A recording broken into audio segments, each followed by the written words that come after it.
Hello everyone and welcome back. Oh, wait. Sorry, got back from HEB. Welcome back to U.S. History class. Today we are going to talk about the Civil Rights Movement. Last time we learned about LBJ.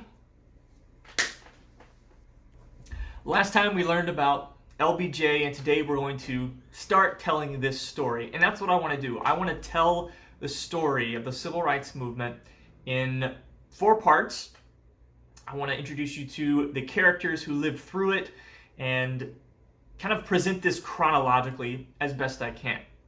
There's a lot to cover, and there's going to be plenty of stuff that we miss and realize. Like I've said in the past, and I'll say this again, consider every topic that we cover in high school history like an iceberg. We really float by a lot of these topics and people and just kind of see the surface, but realize there's always so much more beneath. And I leave that to you to go look and, surrender to your curiosity and go and find out more. Every name we hear, there's more to that person. Every story, there are lots of people involved in this movement. The Civil Rights Movement, embodied thousands, tens of thousands, hundreds of thousands of people participated in this and played a significant role in the movement. We don't have time to talk about all of them. We'll talk about as many as we can. But that being said, let's get started. Let's start off with one of our forever dates that we learned about a while back, 1896. In 1896 was the Supreme Court case of Plessy versus Ferguson.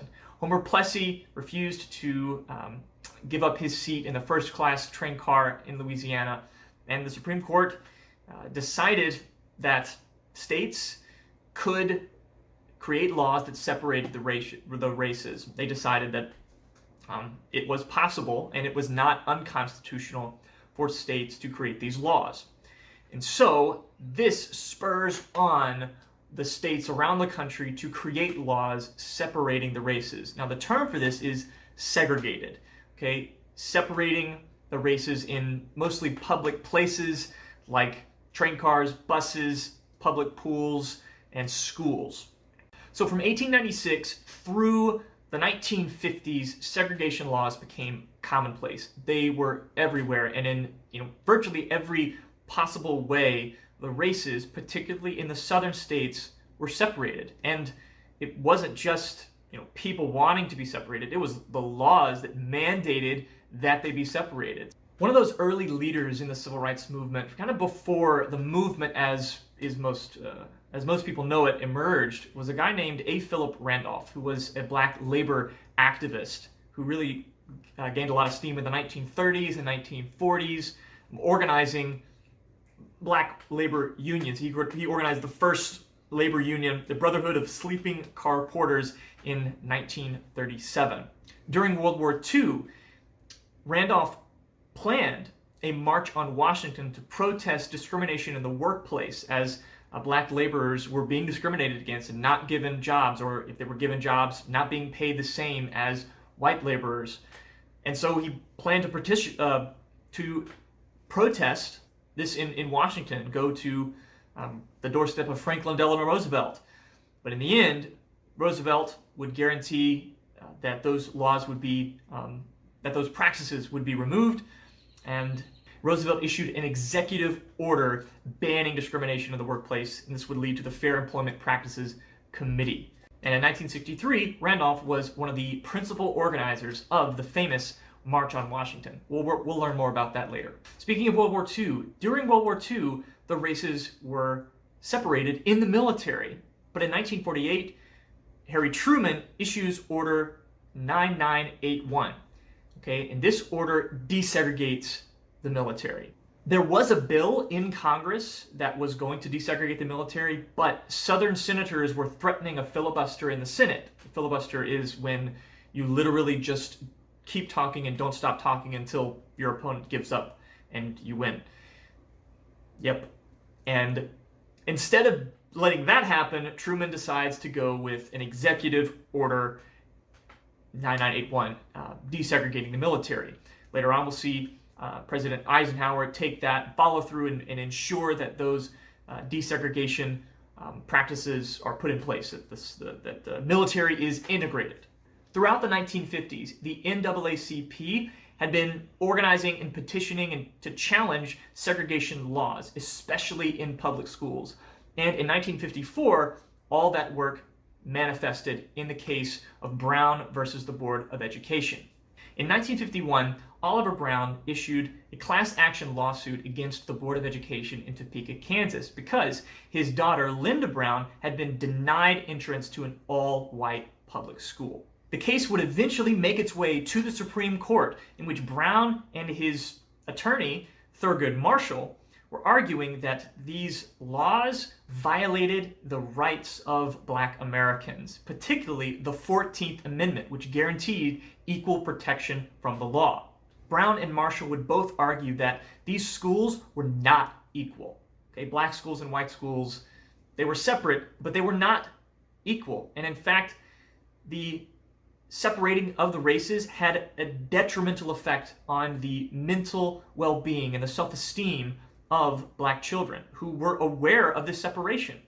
In the end, the Supreme Court, led by Chief Justice Earl Warren, would decide that separating the races is not equal and that states cannot make laws that separate the races, nor can they enforce laws that separate the races. Chief Justice Earl Warren went on to say at the end in his conclusion, segregation of white and colored children in public schools has a detrimental effect upon the colored children. The impact is greater when it has the sanction of the law, for the policy of separating the races is usually interpreted as denoting the inferiority of the Negro group. Any language in contrary to this finding is rejected. We conclude that in the field of public education, the doctrine of separate but equal has no place. Separate educational facilities are inherently unequal. This court case is going to change everything. It shakes up the foundation of segregation across the country.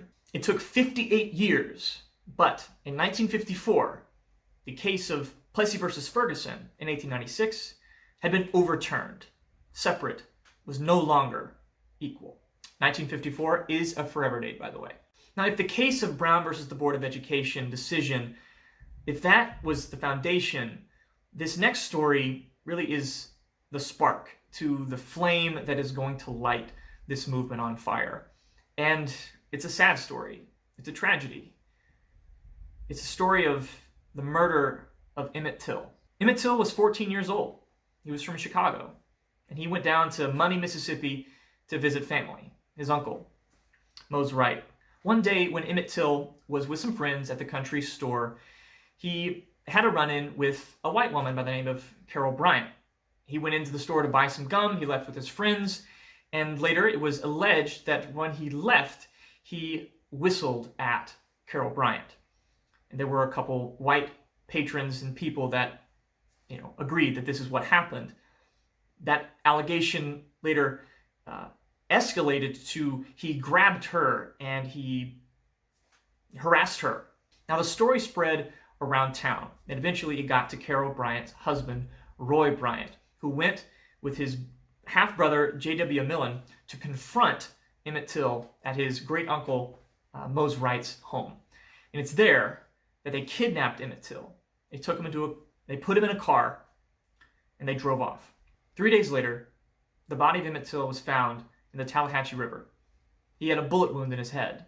His eye had been gouged out, and his body had been wrapped in barbed wire. His face and physical features had been so deformed and disfigured that the only way of knowing it was him was his uncle's description of a ring that had an initial on it. The authorities wanted to bury the body quickly, but Emmett Till's mother, Mamie Bradley, requested that it be sent back to Chicago. And there, she did something that no one expected. She held an open casket funeral so that everyone could see what they had done to her son. And they did. Everyone saw it. And then pictures of the funeral were published. And then the world saw what had happened to Emmett Till.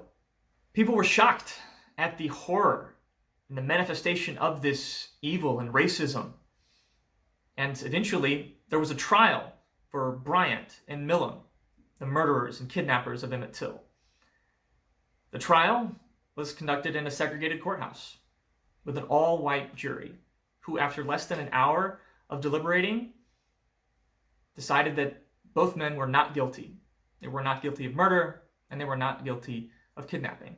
The jury claimed the body was so disfigured, there was no proof that it was actually Emmett Till. In a 2007 interview with Timothy Tyson, Carol Bryant, the woman who had accused Emmett Till of whistling at her, admitted that she fabricated her testimony and later said nothing that boy did could ever justify what happened to him. The Emmett Till murder and the trial sparked so much outrage that people who had been complacent with the system, who had chosen to just persevere and live through the struggle of segregation and not being treated equally, finally decided change had to happen now. A movement was emerging. A movement that demanded justice.